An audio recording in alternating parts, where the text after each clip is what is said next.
Opo, sa Emerson, DTF operator dito sa TIT1 Luna. Ginagamit ito ng 6 na araw.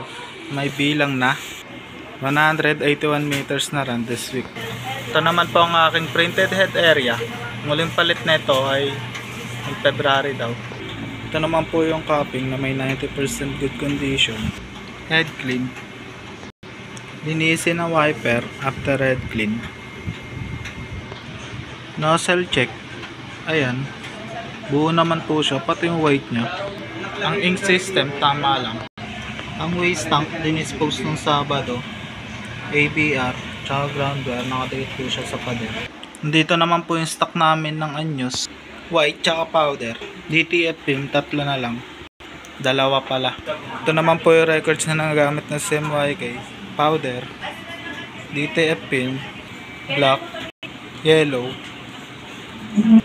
magenta, cyan, white ink, daily output record, printer daily checklist, at weekly checklist. Wala naman po kaming sa order. Thank you po.